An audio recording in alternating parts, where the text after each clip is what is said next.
राजस्थान में भारत आदिवासी पार्टी के विधायक जयकृष्ण पटेल का रिश्वत लेते रंगे हाथों गिरफ्तार होने वाला मामला चर्चा का विषय है। राजस्थान में राजनीतिक अलग-अलग एंगल से इसे देखा जा रहा है। तो इसमें बड़ी चीज ये है कि राजस्थान में पार्टियों से जीते हुए जो विधायक हैं, जितनी भी पार्टियां हैं जिनके विधायक हैं, लगभग लगभग सभी इस कहानी में आ रहे हैं। भारत आदिवासी पार्टी के विधायक जो हैं वो पकड़े गए हैं। बसपा का विधायक का प्रत्याशी करौली वाला इसमें शिकायत करता है, रविंद्र मीणा जिसका नाम है, और उसके पिता जो कि भाजपा से चुनाव लड़े थे इसी टोडा भीम सीट से, जहां से यह खेल शुरू होता है खनन वाला, और टोडा भीम के मौजूदा विधायक जो कि कांग्रेस से हैं, चुनाव जीते हैं और बड़े अंतर से जीते हैं, जिनका नाम घनश्याम महर है। उन पे भी आरोप है कि उनके इशारे पर यह रिश्वत जो है वो फ्रेम की गई है, या ये सवाल जो है उनके इशारे पर फ्रेम किए गए और रिश्वत भाजपा के इशारे पर फ्रेम है सरकार। इस तरह से आरोप प्रत्यारोप हैं। हकीकत क्या है ये फिलहाल जांच का विषय है। एसीबी इस मामले में जांच में जुटी हुई है। लेकिन राजस्थान में पहली बार इतना बड़ा एक्शन किसी चुने हुए लेजिस्लेटर में रिश्वत देने का। इससे पहले जब आपको ध्यान होगा संसद में विश्वास मत का इशू आया था, तब इसी वागड़ के एक सांसद जो है वो संसद में नोट उछाले, और देखा होगा आपने वो सीन बहुत पहले। लेकिन इस बार जयकृष्ण पटेल जो कि बागीदोरा से उपचुनाव में जीत के आए हैं भारत आदिवासी पार्टी के टिकट पे, अब इस मामले में अरेस्ट हुए हैं जयकृष्ण पटेल।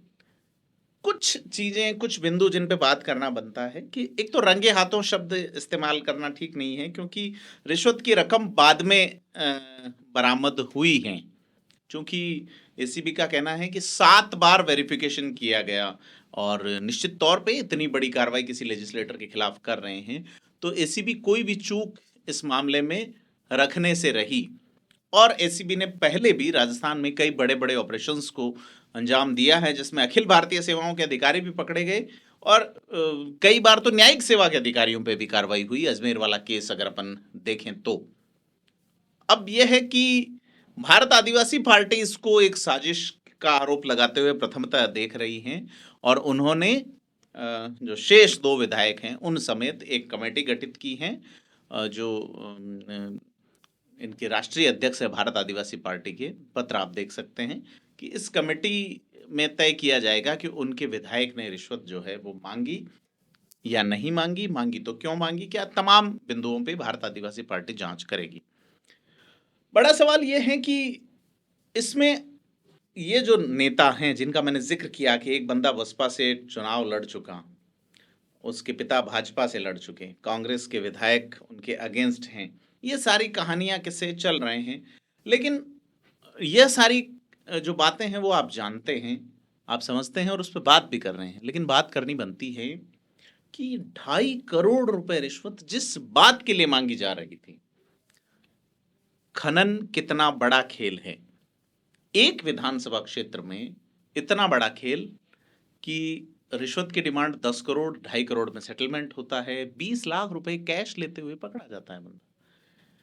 और बड़ा सवाल यह है कि बाकी जगह खेल कैसा चल रहा है, खास करके अरावली जहां जहां है वहां तो मौजा होंगी फिर विधायकों की। राजेंद्र गुढ़ा का जिक्र करना बनता है। एक दिन पहले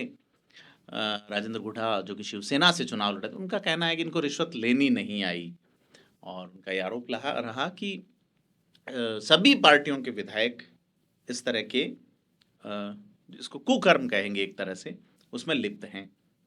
अब बड़ी चीज ये है कि भाजपा, कांग्रेस, बसपा, आरएलपी के जो हनुमान बेनीवाल है उनका भी बयान आया है कि अगर इस तरह का जो लेन देन अगर हुआ है कथित रूप से तो दुर्भाग्यपूर्ण है, और अगर वो निर्दोष हैं तो फिर इसकी जांच होनी चाहिए। हनुमान बेनीवाल ने बड़ा नपा तुला सीधा सरल सा जवाब दिया है। लेकिन बड़ी चीज ये है कि एक छोटी सी पार्टी जो इसी चुनाव से ठीक पहले फ्रेम होती है, बीटीपी यानी कि भारतीय ट्राइबल पार्टी से अलग होके बीएपी यानी भारतीय आदिवासी पार्टी बनती है। अच्छे पढ़े लिखे व्यक्ति हैं जयकृष्ण पटेल, ग्रेजुएट हैं, उसके बाद दूसरा चुनाव लड़ते हैं और इस बार विधानसभा पहुंचे हैं। आदिवासियों के मुद्दे पे लोग हमेशा से मुखर रहे हैं, चाहे वो राजकुमार रोत रहे हों या और भी इनके विधायक। बड़ा सवाल ये है कि यह नौबत क्यों आई, क्योंकि ऑडियो रिकॉर्डिंग जिस तरह की कुछ मीडिया में चल रही है उसमें यह है कि पार्टी के लिए पैसे की बात है, ये वो, और ये कहा जा रहा है कि ये जो खदान है या यहाँ जो ये आवंटन है या जिस इलाके की बात की जा रही है वहां पर आजादी से पहले से खनन चल रहा है और रिकॉर्ड की अवेलेबिलिटी विभाग के पास नहीं है पूरे रिकॉर्ड की, और 1958 से जो चीजें हुई हैं 900 हेक्टेयर के आसपास हैं, तो कितने बड़े पैमाने पे प्रकृति का दोहन करके चीजें बनाई जा रही हैं, कमाई जा रही हैं। दूसरी जगहों पे क्या हाल होंगे जहां भी माइंस हो रही हैं, चाहे वो बीकानेर में हो रही है, चाहे वो सीकर झुंझुनू में हो रही है, जोधपुर में, पाली में, जालोर, सिरोही, उदयपुर, डूंगरपुर, बांसवाड़ा, राजस्थान का कोई कोना ऐसा अछूता नहीं है जहां माइनिंग नहीं होती। और प्रत्येक तरह का खनिज राजस्थान में पाया जाता है और उसमें विधायकों की संलिप्तता, वो किसी भी पार्टी से हो, एक बड़ा जो है वो एक सिनेरियो खोलती है हमारे सामने और हमें सोचने पे मजबूर करती है कि रिश्वत करोड़ों में और दी भी जा रही हैं, सहमति बन रही है 2.5 करोड़ पे। अब चूंकि मामला सारा ही पार्टियों से फंसा हुआ है इसलिए पकड़ में आ गया कि भाजपा से जुड़े हुए लोगों को ये लगा कि सरकार है और प्रोटेक्शन मिल सकता है, ऐसे में वो हिम्मत भी कर गए, रिश्वत राशि 20 लाख भी जुटा ली जो अब लंबे समय तक कोर्ट में रहने वाली है वो राशि भी। लेकिन एक आम ठेकेदार या खनन करने वाले या अवैध खनन करने वाले लोग तो पैसे देते होंगे और ले भी रहे होंगे, क्योंकि नेता जो है वो शुरुआत में बड़ी स्थानीय लैंग्वेज में बात करते हुए बड़ा दीनहीन सा दिखते हुए चुनाव जीतते हैं और बाद में बड़ी लग्जरी गाड़ियों में आ जाते हैं, तो इसी तरह के खेल चलते रहे होंगे। लेकिन बड़ा सवाल यह है कि भारत आदिवासी पार्टी, जो कि मैं पहले भी जिक्र कर चुका कि एक नई पार्टी के तौर पर राजस्थान में अपना प्रभाव जमाती हैं, पहली बार में ही उनके 3 विधायक जीतते हैं, फिर एक विधायक इस्तीफा देके सांसद का चुनाव लड़ता है, उनका एक सांसद भी है, और फिर उपचुनाव में भी उनका व्यक्ति यहाँ से जीत जाता है। तो सारे बातें जो है वो गौर करने लायक हैं कि क्या होगा आगे जाके, और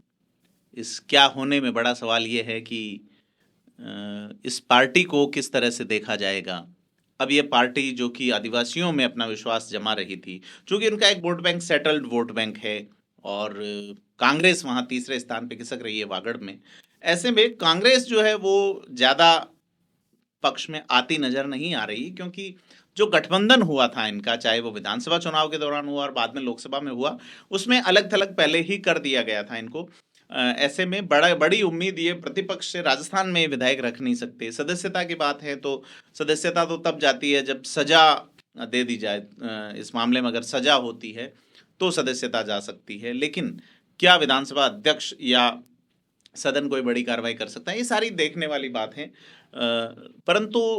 बड़ी चीज़ ये है कि एक युवा विधायक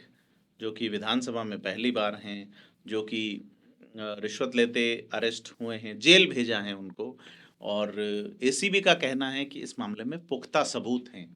अब देखना यह है कि उस इलाके के लोग जिन्होंने जयकृष्ण पटेल को जिता के भेजा है वो क्या सोचते हैं और वो क्या करते हैं। जयकृष्ण पटेल जुडिशियल कस्टडी से बाहर आके क्या करते हैं, भारत आदिवासी पार्टी अपनी जांच में क्या लाती है, ये तमाम बिंदु हैं जो समय की गहराइयों में हैं, भविष्य में हैं, भविष्य के गर्त में हैं, देखते हैं कि क्या निकल के आता है। लेकिन यह बड़ा दुर्भाग्यपूर्ण है कि राजस्थान जैसे प्रदेश में इस तरह का मामला पहली बार सामने आया है, और बड़ी चीज़ ये है कि क्या दूसरी जगह अगर ऐसे खेल चल रहे हैं, निश्चित तौर पे पहले बार वाला व्यक्ति किसी से सीख के अगर उसने किया है तो किया होगा, तो दूसरी जगह भी इस तरह की नज़ीर पेश की जाएगी। तमाम बिंदु है जिन पे हम आगे बात करते रहेंगे। आपसे अपील है कि थिंक 360 को सब्सक्राइब करें और कमेंट करके बताएं कि आपको क्या लगता है। धन्यवाद।